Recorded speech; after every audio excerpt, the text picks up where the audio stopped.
കഴിഞ്ഞ 14 വർഷമായി നമ്മുടെ പഞ്ചായത്തിൽ ഏറ്റവും മാതൃകാപരമായി പ്രവർത്തിച്ചു വരുന്ന ഈ അക്ഷയ കേന്ദ്രം സംസ്ഥാന തലത്തിൽ തന്നെ ഏറ്റവും മികച്ച പ്രവർത്തനം നടത്തിയതിൻ്റെ അവാർഡ് ലഭിച്ച ഒരു സ്ഥാപനം കൂടിയാണ്. ഇനി വരാൻ പോകുന്ന വർഷങ്ങളിലും ഏറ്റവും മികച്ച പ്രവർത്തനം നടത്താനും ഏറ്റവും കൂടുതൽ ആളുകളിലേക്ക് എത്താനും ഈ സ്ഥാപനത്തിന് സാധിക്കട്ടെ. ഇതിൻ്റെ എല്ലാ സ്റ്റാഫ് അംഗങ്ങൾക്കും അതുപോലെ തന്നെ മാനേജ്മെൻറ്റിനും എല്ലാവിധ ആശംസകളും ഈ അവസരത്തിൽ നേരുന്നു.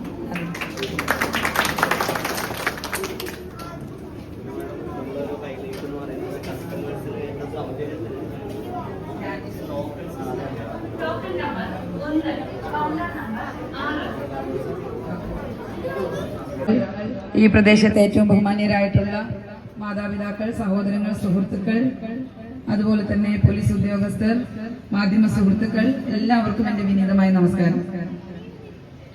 ഈ ഒരു പരിപാടി ഏതൊരു അക്ഷയ സെന്ററിന്റെയും ഉദ്ഘാടനം ആ നാടിന്റെ ഒരു ഉത്സവമാണ്. കാരണം സർക്കാരിന്റെ സേവനങ്ങളൊക്കെ തന്നെ ഒരു വിരൽത്തുമ്പിലേക്ക് എത്തിക്കാൻ ഒരു അക്ഷയ കേന്ദ്രം നടത്തുന്ന പ്രവർത്തനങ്ങളെ നമ്മൾ എത്ര അഭിനന്ദിച്ചാലും മതിയാവില്ല എന്നുള്ളതാണ് യാഥാർത്ഥ്യം. പ്രത്യേകിച്ച് ഞാൻ വിളക്ക് ഉദ്ഘാടനം കഴിഞ്ഞ ഉടൻ ഇവിടുത്തെ 14 വർഷങ്ങൾക്ക് മുൻപ് ഒരു കൗണ്ടറുമായിട്ട് ആരംഭിച്ച ഈ സ്ഥാപനത്തിൽ തുടക്കം മുതലുണ്ടായിരുന്ന പ്രിയപ്പെട്ട റംലയോട് സംസാരിക്കാൻ അവസരം ലഭിച്ചു. അപ്പൊ റംലയോട് എത്ര മണി വരെയാണ് ഈ സെന്ററിന്റെ സേവനം എന്ന് ചോദിച്ചപ്പോൾ രാവിലെ മുതൽ രാത്രി 8:30 വരെയുമാണ് എന്ന് വിപിൻദാസും റംലയും ഒക്കെ മറുപടി പറഞ്ഞു. അപ്പൊ അവർ പറഞ്ഞത് ആളുകൾ ഒരു സഹായത്തിന് വേണ്ടി ഒരു കാര്യത്തിന് വേണ്ടി എത്തുമ്പോൾ നമ്മുടെ കാര്യങ്ങൾ പറഞ്ഞ് അതിന് തടസ്സം നിൽക്കാൻ കഴിയില്ലല്ലോ എന്നാണ് അവർ മറുപടി പറഞ്ഞത്. അപ്പൊ അത് തന്നെയാണ് ഒരു അക്ഷയ സെന്ററിന്റെ മഹത്വം എന്ന് പറയുന്നത്. അവർക്കൊക്കെ വ്യക്തിപരമായിട്ട് പല പ്രയാസങ്ങളും ഉണ്ടാവും. പക്ഷേ എന്ത് ഡ്യൂട്ടിയാണോ അവർക്ക് അസൈൻ ചെയ്തിട്ടുള്ളത് അത് പകലെന്നോ രാത്രിയെന്നോ വ്യത്യാസമില്ലാതെ അവർ കൃത്യതയോടുകൂടി ചെയ്യുന്നത് കൊണ്ടാണ് നേരത്തെ പഞ്ചായത്ത് പ്രസിഡന്റ് സൂചിപ്പിച്ചതുപോലെ മറ്റു സ്ഥലത്തേക്കല്ല ഇതിലേക്കാണ്, ഈ സെന്ററിലേക്കാണ് വരാൻ താല്പര്യം എന്ന് പറഞ്ഞ് ആളുകൾ വരാനുള്ള ഒരു സാഹചര്യം ഉണ്ടായത്. അതിന് ഇത് നടത്തുന്ന വിപിൻദാസിനോടും അതുപോലെ തന്നെ മുഴുവൻ സ്റ്റാഫ് അംഗങ്ങളോടും എല്ലാവിധ അഭിനന്ദനങ്ങളും അറിയിക്കുകയാണ്. നിങ്ങൾക്ക് എല്ലാവർക്കും അറിയാവുന്നതുപോലെ UDF സർക്കാർ അധികാരത്തിലേറി വളരെ കുറച്ച് നാളുകളെ ആയിട്ടുള്ളൂ. നമ്മുടെ നാട്ടിലെ ജനങ്ങൾക്ക് ഈ സർക്കാരിനെ കുറിച്ച് വലിയ പ്രതീക്ഷയുണ്ട്. ആ പ്രതീക്ഷയ്ക്ക് അനുസൃതമായിട്ടുള്ള പ്രവർത്തനങ്ങളുമായിട്ട് സർക്കാർ മുന്നോട്ട് പോയിക്കൊണ്ടിരിക്കുകയാണ്.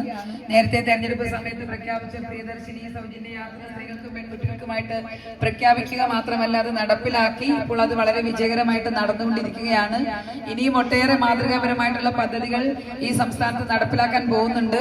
അപ്പൊ എന്റെ വകുപ്പിൽ നിന്നുകൂടിയുള്ള 1-2 കാര്യങ്ങൾ ഞാൻ പറഞ്ഞ് പ്രസംഗം അവസാനിപ്പിക്കാൻ. കാരണം വെയിൽ കൊണ്ടിട്ടാണ് ആളുകൾ ഈ പരിപാടി കാണുന്നതിന് വേണ്ടി ഇരിക്കുന്നത് എന്നുള്ളത് കൊണ്ട് ഒരു വലിയ പ്രസംഗത്തിലേക്ക് പോകാൻ എനിക്ക് ഒട്ടും മനസ്സ് സമ്മതിക്കുന്നില്ല.